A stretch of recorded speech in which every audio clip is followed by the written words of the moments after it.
Hey guys, here we are doing part 42 of our Every Man's Battle study. You remember we left off with talking about, hey, once you build the habit of training your eyes to look away, forcing your eyes to look away, forcing your eyes to look away from those women, forcing your eyes to look away from things that are, sexually impure, right? To keep your eyes pure, right? Once you build that habit, you actually have to go the other way just to actually look. You know, it becomes such a habit that you don't have to force yourself. You would actually have to force yourself to look. And that's this next section from Fred, forcing a look. Hard to imagine? Then consider this little story. After training my eyes to look away, I was sunbathing with Brenda on a Florida beach. Brenda called my attention to a bikini-clad woman approaching us. Fred, look, you won't believe this. I turned to look, but initially I couldn't. The good habits had become so strong I had to force my eyes to look. She's way too old to wear that, Brenda said about the 60-something-year-old woman. I'm not sure what surprised me more, having to force my eyes to look at a woman in a bikini or seeing someone that old wearing something so skimpy. Impurity fights like an addiction. That's the next section here. You see, he had to force himself to actually look that direction because he had trained himself so well to not look. And it's not hard to do. Building a habit, they say takes 21 days. I always say take 30 days to build a habit. And once that habit is built, you're gonna feel much better for it. The next section here is impurity fights like an addiction. Impurity of the eyes and the mind lives like a habit, but fights like an addiction. Many habits are addictive. Smokers get the urge to smoke. Drug users get a Jones. Alcoholics get the shakes. For overcoming some addictions, the addictive source can be gradually reduced. For others, the best method is cold turkey. What works best with sexual impurity? Cold turkey. You cannot just taper down. We tried it, it didn't work. I know, you heard me say, look, taper it down, do a little bit less. But here's the reality. You have the power to cold turkey this thing. Because we found in our minds that our minds and eyes were tricky and deceitful. That's a fact. Your eyes and your mind are tricky and deceitful. With tapering, whatever impurity you do allow seems to multiply in its impact, and the habit won't break. Besides, tapering down also brings with it the possibility of sexual binges that might go on for days. Binges crush your spirit. I used to try to stop my sexual sin without really understanding what I was fighting, said Cliff. I might grit my teeth and do well for a while, but then suddenly, maybe because I hadn't had sex in a while, or because of some lustful thoughts that just got carried away, I would masturbate. Then I would say to myself, well, since I failed, I might as well fail big. I would masturbate 2 or 3 times a day for the next week or two before I could get back the strength to fight again. I can't tell you how many times I've binged like this. Cold turkey it must be. But how? By totally starving your eyes of all sensual things besides your wife. For singles, this means starving your eyes of all things that are sensual. This will help you overcome the desire for premarital sex with the women that you date. If you starve your eyes, just like the married guys, you'll see your date as a person, not as an object. We'll teach you how to starve your eyes in part 4, but for now, know that you can expect the inner urge to fail. The inner urge to fail is gonna be there.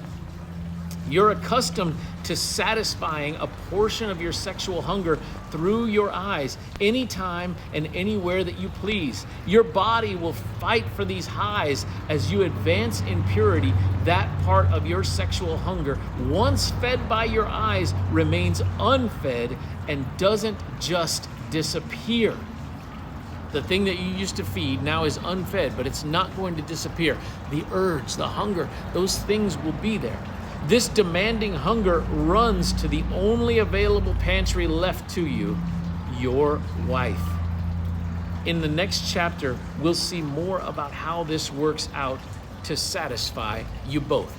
And this is very important, understanding that many of you who are watching this, you have lost that sexual hunger for your spouse. You don't feel it. You don't want to have sex with them. You'll find that you want to have sex, but you don't want to have sex with them. When you starve your eyes and starve your mind of all of the evil that's out there, of all of the impurity, you're going to find that hunger returning to you. Spiritual possession and oppression. Now, now that we've touched on Satan's part in our battle against impurity, let's focus on whether sexual impurity represents some form of demon possession. You aren't possessed by the devil when impurity runs rampant in your life, and you don't need an exorcism. Although sometimes it feels like an evil gremlin inside of you is driving you to sin, these are merely the compulsions of your bad habits and your hormones. That's maleness. For you guys, that's maleness, right? Somebody actually said at one time, stop blaming the devil for everything. I truly believe that. What we can do in flesh alone is plenty.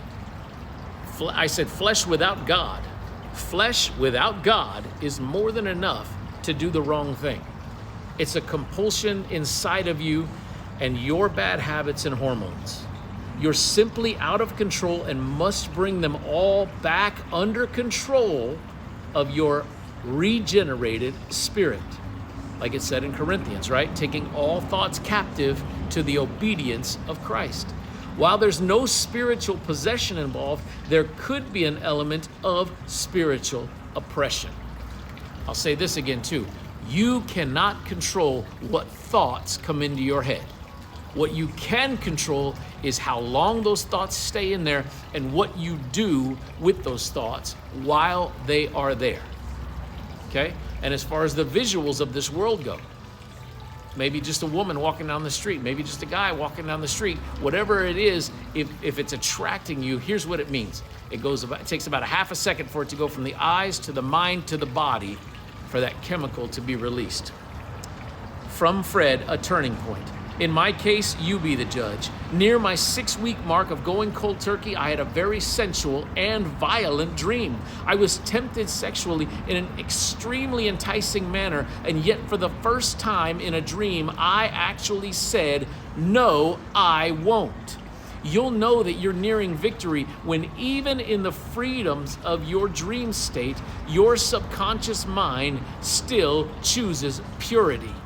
Then came violent hand-to-hand combat, and I cried out, "In the name of Jesus, I will defeat you."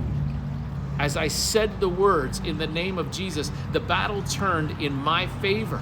But when I said the words, "I will defeat you," the battle turned violently against me, since I had no power of my own.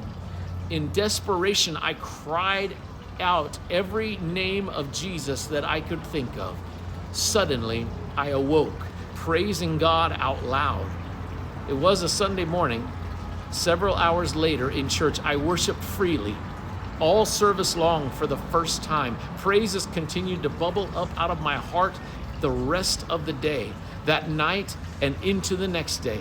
For someone who had felt such distance from God for so long, that feeling was glorious. What a wonderful thing. I'm telling you, it is a great story that Fred's telling us, and you too can overcome in the same manner. Meet me in the comments. Ask questions. I want to be here for you. I've got your back.